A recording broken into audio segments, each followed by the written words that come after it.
आज मैं आपसे एक ऐसा सवाल पूछना चाहती हूँ जिसे सुनकर भी बहुत लोग असहज हो जाते हैं। शमशान में जिस पल चिता की आग तेज हो जाती है, लकड़ियाँ चटकने लगती हैं और शरीर धीरे धीरे उस सफ़ेद कफन के नीचे से दिखना बंद हो जाता है, उसी समय एक ऐसा दृश्य आता है जिसे देखने की हिम्मत बहुत कम लोग रखते हैं। क्यों? ऐसा क्या होता है उस पल? जिस पल चिता की आग तेज हो जाती है, लकड़ियां चटकने लगती हैं और शरीर धीरे धीरे उस सफेद कफन के नीचे से दिखना बंद हो जाता है, उसी समय एक ऐसा दृश्य आता है जिसे देखने की हिम्मत बहुत कम लोग रखते हैं। घर का कोई सदस्य, आमतौर पर बेटा या सबसे नजदीकी व्यक्ति, एक लंबा बांस का डंडा उठाता है। उसके हाथ कांपते हैं।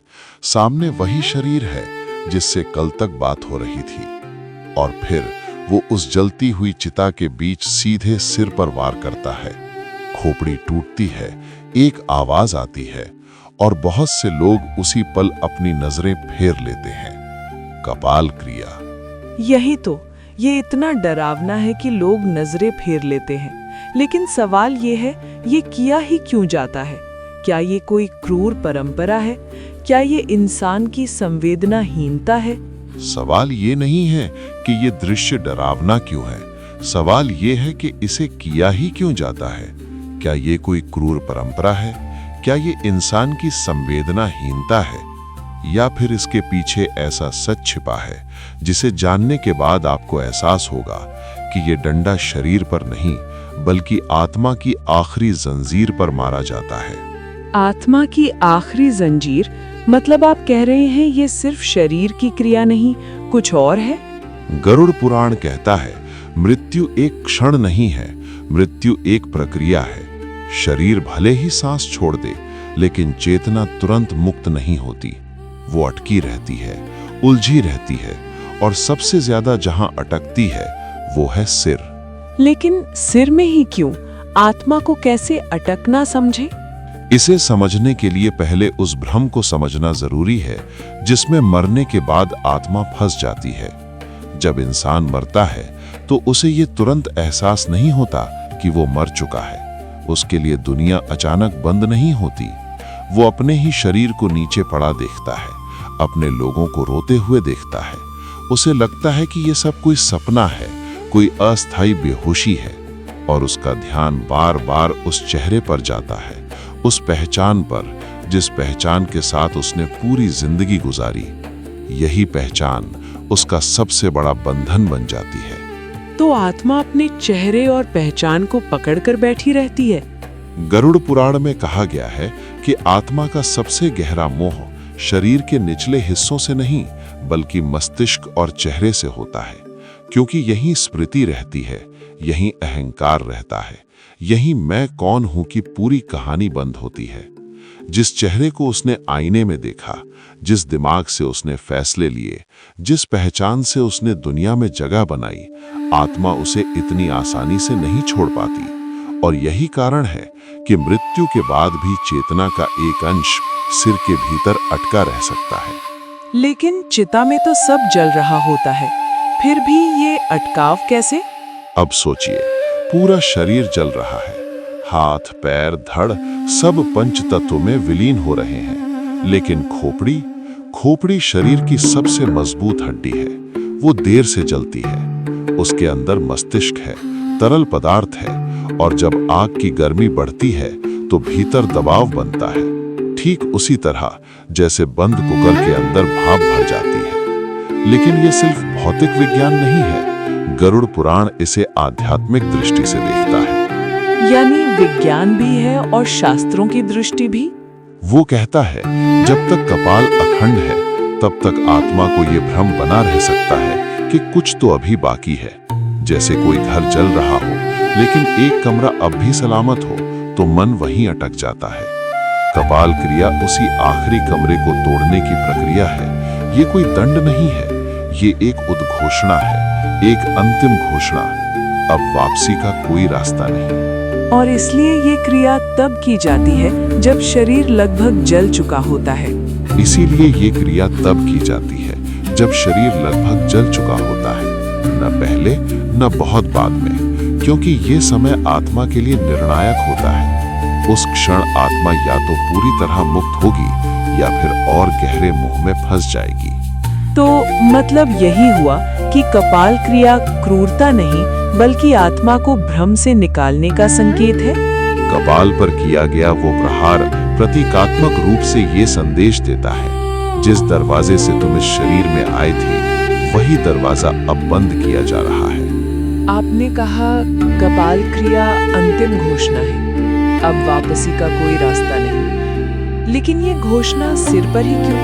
क्या इसका कोई आध्यात्मिक कारण भी है? योग शास्त्र में कहा गया है कि शरीर में 7 चक्र होते हैं और सबसे ऊपर सिर के मध्य में होता है सहस्त्रार चक्र। इसे ब्रह्मरंध्र कहा जाता है। यही वह द्वार है जिससे प्राण अगर बाहर निकले तो आत्मा ऊर्ध्व लोकों की ओर जाती है। संत और योगी इसी द्वार से शरीर छोड़ते हैं। तो संत और योगी ऊपर के द्वार से निकलते हैं, लेकिन सामान्य इंसान जो जीवन भर इच्छाओं, डर, रिश्तों और पहचान में उलझा रहा, उसके प्राण नीचे के द्वारों से निकलते हैं और उसका मन, उसकी चेतना सिर में ही उलझी रह जाती है। कपाल क्रिया उसी उलझन को तोड़ती है। ये सुनकर लग रहा है जैसे ये कोई कट्टर रस्म नहीं बल्कि एक तरह का अंतिम इंटरवेंशन है। ये एक तरह की आध्यात्मिक सर्जरी है, बिना चीर-फाड़ के, बिना मंत्रोच्चार के, लेकिन अत्यंत निर्णायक। जैसे किसी गहरे कोमा में पड़े व्यक्ति को जोर का झटका देकर होश में लाया जाए, वैसे ही आत्मा को ये झटका दिया जाता है कि अब तुम्हें स्वीकार करना होगा कि ये शरीर समाप्त हो चुका है। बहुत लोग इस पर एक सवाल तुरंत पूछते हैं, अगर आत्मा दर्द महसूस नहीं करती तो फिर ये सब क्यों? बहुत से लोग पूछते हैं, अगर आत्मा दर्द महसूस नहीं करती तो फिर ये सब क्यों? जवाब है, ये शरीर के लिए नहीं, चेतना के लिए है। दर्द नर्वस सिस्टम से होता है और नर्वस सिस्टम मृत्यु के साथ ही निष्क्रिय हो चुका होता है। यहाँ कोई पीड़ा नहीं है, यहाँ केवल बोध है, रियलाइजेशन है, और यही बोध आत्मा को अगले लोक की ओर धकेलता है। तो ये प्रहार पीड़ा नहीं, बोध है। लेकिन अगर कपाल क्रिया ना हो तो? गरुड़ पुराण में एक बहुत सूक्ष्म बात कही गई है। अगर कपाल क्रिया ना की जाए तो आत्मा के भीतर अधूरापन रह सकता है, और अधूरापन ही सबसे बड़ा बंधन है। यही कारण है कि कुछ आत्माएं शमशान के आसपास भटकती हैं। उन्हें लगता है कि कुछ छूट गया है, कुछ पूरा नहीं हुआ। कपाल क्रिया उस अधूरेपन को समाप्त करती है। लेकिन इसमें एक प्रैक्टिकल बात भी है ना? जैसे खोपड़ी के भीतर दबाव बनना। अब एक पल के लिए कल्पना कीजिए, अगर ये क्रिया ना की जाए, अगर खोपड़ी वैसे ही बंद रहे, अंदर दबाव बढ़ता जाए, एक समय बाद वो खुद फट सकती है, और उस फटने का क्षण अनियंत्रित होता है, हिंसक होता है। इसीलिए शास्त्रों ने इस प्रक्रिया को नियंत्रित किया, समय तय किया, तरीका तय किया, ताकि जो होना है वो सही दिशा में हो। मतलब इसे कंट्रोल किया गया ताकि जो होना है वो गलत तरीके से ना हो। लेकिन आप बार बार कह रहे हैं ये सिर्फ सुरक्षा नहीं है। लेकिन ये केवल सुरक्षा या तकनीक नहीं है, ये आत्मा के लिए अंतिम मार्गदर्शन है। इसीलिए ये काम कोई बाहरी व्यक्ति नहीं करता, ये वही करता है जो उस आत्मा के सबसे करीब होता है, ताकि आत्मा उस परिचित ऊर्जा को महसूस करे, ताकि उसे ये एहसास हो कि अब विदाई हो रही है। और जब डंडा सिर पर पड़ता है तो असल में टूटता क्या है? और जब वो डंडा सिर पर पड़ता है, उसी क्षण आत्मा के भीतर कुछ टूटता है। कोई हड्डी नहीं, कोई अंग नहीं, बल्कि वो आखिरी भ्रम टूटता है जो कहता था शायद मैं अभी भी लौट सकता हूँ, शायद ये सब एक गलती है, शायद ये शरीर अभी मेरा है। ये भ्रम इतना मजबूत क्यों होता है? गरुड़ पुराण कहता है कि आत्मा का ये भ्रम बहुत सूक्ष्म होता है, लेकिन बहुत शक्तिशाली भी, क्योंकि ये भ्रम डर से नहीं, पहचान से पैदा होता है।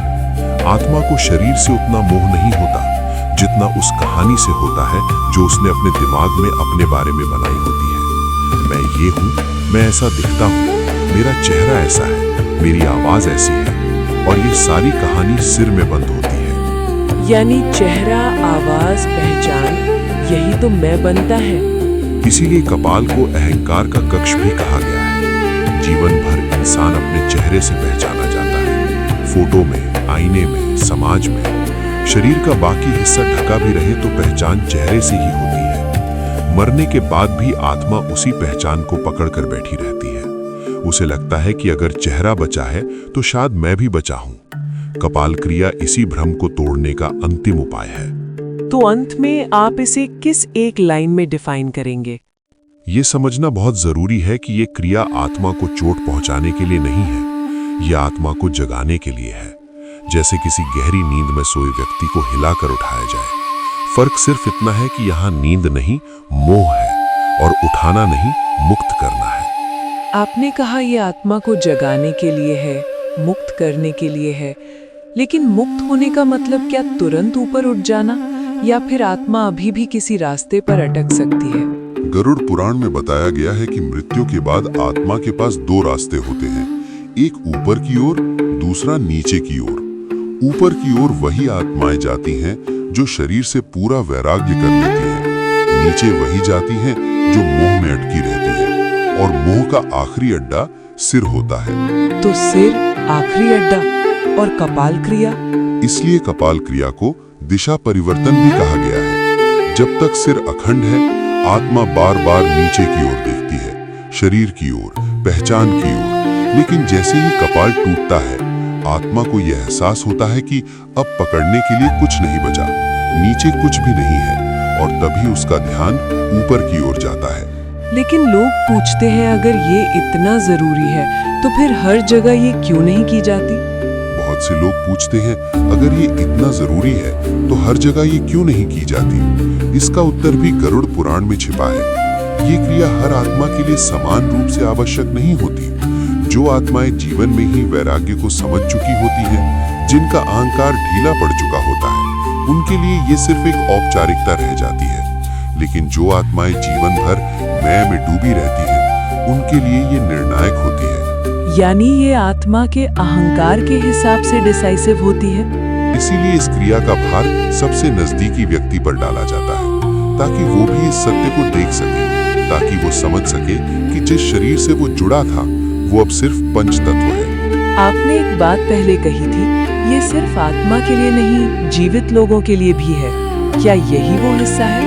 ये प्रक्रिया जीवित लोगों के लिए भी उतनी ही आवश्यक है जितनी मृत आत्मा के लिए, क्योंकि अगर ये क्रिया ना हो तो मोह सिर्फ आत्मा में नहीं, जीवितों में भी रह जाता है। लेकिन कपाल क्रिया के बाद क्या सब खत्म हो जाता है, या यात्रा अभी बाकी है? लेकिन कहानी यहाँ खत्म नहीं होती, क्योंकि सवाल ये है, अगर कपाल क्रिया आत्मा को मुक्त करती है तो फिर उसके बाद आत्मा कहाँ जाती है? क्या वो तुरंत ऊपर उठ जाती है, या फिर उसे अभी भी किसी और प्रक्रिया से गुजरना पड़ता है? तो आगे क्या होता है?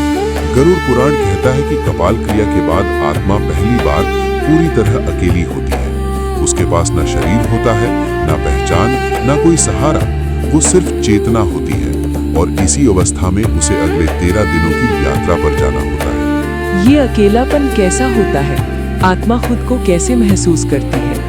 गरुड़ पुराण कहता है कि कपाल क्रिया के बाद आत्मा को पहली बार ये अनुभव होता है कि अब उसके पास कोई स्थूल आधार नहीं बचा, न हाथ, न पैर, न चेहरा, न आवाज। जो कुछ भी वो मैं कहकर जानती थी, वो सब पीछे छूट चुका होता है। अब वो केवल अनुभूति है, केवल स्मृति है, केवल संस्कारों का भार है। और यही वो क्षण होता है जब आत्मा को अपनी वास्तविक स्थिति का एहसास होता है। तो क्या ये पूरी तरह मुक्ति है? इस अवस्था में आत्मा ना तो पूरी तरह मुक्त होती है और ना ही पूरी तरह बंधी, वो एक मध्य क्षेत्र में होती है। गरुड़ पुराण इसे प्रेत अवस्था कहता है।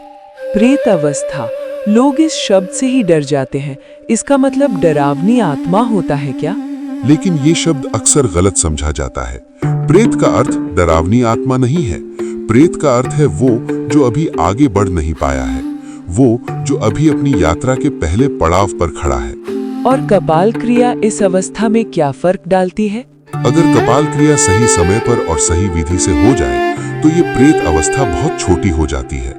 आत्मा भ्रम से बाहर आ जाती है। वो स्वीकार कर लेती है कि अब शरीर नहीं है, अब पहचान नहीं है, और तभी वो आगे की प्रक्रिया के लिए तैयार होती है। और अगर इस क्रिया में देरी हो जाए या हो ही ना? लेकिन अगर इस क्रिया में देरी हो जाए या ये पूरी तरह ना की जाए तो आत्मा उसी मध्य अवस्था में उलझी रह सकती है। वो शमशान के आसपास, अपने घर के आसपास, अपने शरीर के अंतिम अवशेषों के आसपास भटक सकती है। उसे लगता है कि कुछ अधूरा है, कुछ टूटा नहीं है, कुछ छोड़ा नहीं गया है। इसीलिए शास्त्रों में बार बार कहा गया है कि मृत्यु के बाद की हर क्रिया समय पर होनी चाहिए। देर सिर्फ शरीर को नहीं, आत्मा को भी भारी पड़ती है। तो साफ है, कपाल क्रिया अंत नहीं है, ये तो शुरुआत है। अब ये समझना जरूरी है कि कपाल क्रिया आत्मा की यात्रा का अंत नहीं है, ये सिर्फ शुरुआत है। जैसे किसी लंबे सफर से पहले आखिरी दरवाजा बंद किया जाता है ताकि मन बार बार पीछे ना देखे। कपाल टूटते ही आत्मा के लिए पीछे देखने का कोई कारण नहीं बचता, लेकिन आगे का रास्ता भी आसान नहीं होता। आपने कहा कपाल क्रिया के बाद आत्मा की यात्रा शुरू होती है और आगे का रास्ता आसान नहीं होता। तो अगला चरण क्या है? क्या आत्मा को तुरंत कुछ दिखाई देने लगता है? गरुड़ पुराण कहता है कि कपाल क्रिया के बाद आत्मा को यमदूतों का सामना करना पड़ता है, लेकिन ये किसी डरावने दंड की तरह नहीं होता जैसा अक्सर चित्रित किया जाता है। ये एक मार्गदर्शन होता है, जैसे किसी अनजान रास्ते पर किसी को दिशा दिखाने के लिए कोई साथ चल पड़े। पर लोगों के मन में यमदूत का मतलब ही डर, सजा, खींच कर ले जाना, ये सब बैठा है। तो मार्गदर्शन कठोर क्यों लगता है? और यहाँ एक बहुत महत्वपूर्ण बात आती है। यमदूत आत्मा को पकड़ने नहीं आते, वे उसे याद दिलाने आते हैं। याद दिलाने कि अब तुम्हें आगे बढ़ना है, अब तुम्हारा इस संसार से कोई संबंध नहीं बचा। अगर आत्मा ने जीवन में बहुत मोह रखा हो, बहुत पहचान बनाई हो, बहुत मैं को मजबूत किया हो, तो ये मार्गदर्शन भी उसे कठोर लग सकता है। उसे लगेगा कि उससे कुछ छीना जा रहा है। लेकिन अगर जीवन में ही उसने समझ लिया हो कि शरीर एक साधन है, तो ये यात्रा उसे सहज रखती है। यहाँ पर जीवित लोगों का रोल भी आता है ना? क्योंकि आपने पहले कहा था कपाल क्रिया के बाद भी कई कर्म होते हैं, पिंडदान, तर्पण, श्राद्ध। यहीं पर जीवित लोगों की भूमिका भी सामने आती है। कपाल क्रिया के बाद जो कर्म किए जाते हैं, पिंडदान, तर्पण, श्राद्ध, वे आत्मा के लिए भोजन नहीं है, वे ऊर्जा के संकेत हैं। वे ये बताने के तरीके हैं कि पीछे वाले उसे भूल नहीं रहे, लेकिन उसे रोक भी नहीं रहे। ये एक बहुत संतुलित भाव है, स्मृति और वैराग्य के बीच का संतुलन। मतलब याद रखना भी है पर रोकना नहीं है। और अगर घर वाले बहुत रोएं, बार बार पुकारें तो? अगर पीछे रहने वाले रोते रहे, चिल्लाते रहे, बार बार आत्मा को पुकारते रहे, तो आत्मा का मोह फिर से जाग सकता है। वो सोच सकती है कि शायद मुझे अभी रुकना चाहिए, शायद मुझे वापस जाना चाहिए। और शायद इसी वजह से परंपरा कहती है शमशान से लौटते समय पीछे मुड़कर मत देखो। इसीलिए गरुड़ पुराण में कहा गया है कि शमशान से लौटते समय पीछे मुड़कर नहीं देखना चाहिए। ये सिर्फ परंपरा नहीं है, ये आत्मा को दिया गया संकेत है। अब तुम्हारा मार्ग अलग है। कपाल क्रिया इसी संकेत का सबसे कठोर रूप है। एक बात और, आपने कहा था कपाल क्रिया सिर्फ आत्मा के लिए नहीं, जीवित के मन के लिए भी है। ये कैसे? अब एक और पहलू है जिसे बहुत कम लोग समझते हैं। कपाल क्रिया सिर्फ आत्मा के लिए नहीं है, ये जीवित व्यक्ति के मन के लिए भी है। जिस बेटे ने अपने पिता के सिर पर वो प्रहार किया, उसके मन में भी कुछ टूटता है। वो भ्रम टूटता है कि मेरे पिता अभी भी यहाँ है।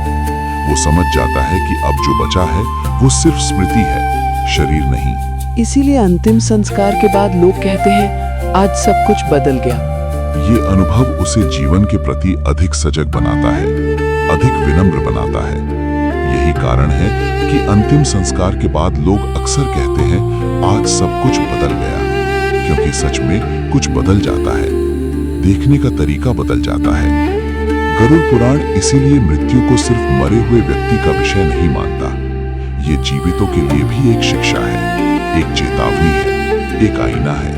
तो अगर कपाल क्रिया हट जाए और सब कुछ मशीनों में चुपचाप हो जाए तो क्या टूट जाता है? अब सोचिए, अगर कपाल क्रिया को हटा दिया जाए, अगर शरीर को मशीन में डालकर चुपचाप जला दिया जाए, बिना किसी प्रक्रिया के, बिना किसी प्रतीक के, तो आत्मा को वो अंतिम संकेत नहीं मिलता। और जीवित व्यक्ति को भी वो अंतिम सत्य नहीं दिखता। इसीलिए कई परंपराओं में आज भी प्राकृतिक अग्नि को प्राथमिकता दी जाती है, क्योंकि आग सिर्फ जलाती नहीं है, आग सिखाती है, आग दिखाती है, आग स्वीकार करवाती है। ये लाइन बहुत गहरी है, आग स्वीकार करवाती है। गरुड़ पुराण इस पर क्या कहता है? गरुड़ पुराण कहता है कि जिस व्यक्ति ने जीवन में मृत्यु को समझ लिया, उसके लिए मृत्यु भयावह नहीं होती, और जिसने मृत्यु को नहीं समझा, उसके लिए जीवन भी अधूरा रह जाता है। कपाल क्रिया उस समझ की आखिरी पाठशाला है। अब तक आपने बताया कि कपाल क्रिया एक संकेत है, दिशा परिवर्तन है, और इसके बाद आत्मा की यात्रा शुरू होती है। लेकिन अगला बड़ा सवाल यही है, आत्मा आगे किस लोक की ओर जाती है? क्या हर आत्मा का रास्ता एक जैसा होता है? अब एक सवाल और उठता है, अगर आत्मा को कपाल क्रिया से दिशा मिल जाती है, तो फिर वो आगे किस लोक की ओर जाती है? क्या हर आत्मा एक ही मार्ग से गुजरती है, या फिर उसके कर्म तय करते हैं कि उसका रास्ता कौन सा होगा? यहीं से गरुड़ पुराण का सबसे रहस्यमय हिस्सा शुरू होता है। वो हिस्सा जहां आत्मा को अपने ही कर्मों का भार उठाकर एक ऐसे मार्ग पर चलना पड़ता है जिसे वैतरणी का मार्ग कहा गया है। वैतरणी, लोग इसे एक नदी की तरह सोचते हैं। क्या सच में ये नदी है? गरुड़ पुराण के अनुसार ये कोई नदी नहीं है जिसे आंखों से देखा जा सके। ये एक अवस्था है, एक संक्रमण काल। आत्मा के लिए ये पहला वास्तविक परीक्षण होता है। और इस परीक्षण में आत्मा के पास क्या होता है? क्योंकि आपने कहा कपाल क्रिया के बाद आत्मा अकेली होती है। कपाल क्रिया के बाद आत्मा अब पूरी तरह अकेली होती है। उसके साथ न शरीर है, न चेहरा, न आवाज, न पहचान। अब उसके पास सिर्फ वही बचता है जो उसने जीवन में कमाया था, उसके कर्म, उसकी स्मृतियां और उसके भीतर जमा हुआ भाव। यहीं पर कपाल क्रिया का असल प्रभाव दिखता है।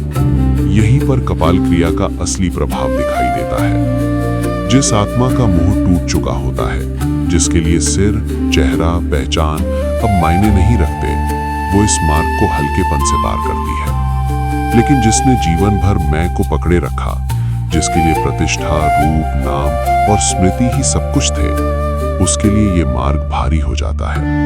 क्योंकि आत्मा बार बार पीछे देखने लगती है। गरुड़ पुराण कहता है कि आत्मा इस समय बार बार पीछे देखने की कोशिश करती है। वो अपने शरीर को खोजती है, अपने चेहरे को, अपने नाम को, और जब उसे कुछ नहीं मिलता, तब पहली बार उसे ये एहसास होता है कि जो वो जीवन भर बचाने में लगी रही, वो अब पूरी तरह समाप्त हो चुका है। और उसी क्षण वैराग्य आता है, लेकिन डर से नहीं। यही वो क्षण है जब आत्मा के भीतर वास्तविक वैराग्य जन्म लेता है। डर से नहीं, सच्चाई से। कपाल क्रिया इसी सच्चाई का द्वार खोलती है। अगर ये द्वार ना खुले तो आत्मा भ्रम में ही आगे बढ़ती है, और भ्रम में चलने वाला हर रास्ता और कठिन हो जाता है। बहुत इंपॉर्टेंट लाइन आपने बोली, कपाल क्रिया अवसर देती है, गारंटी नहीं। मतलब क्या मुक्ति कपाल क्रिया से नहीं होती?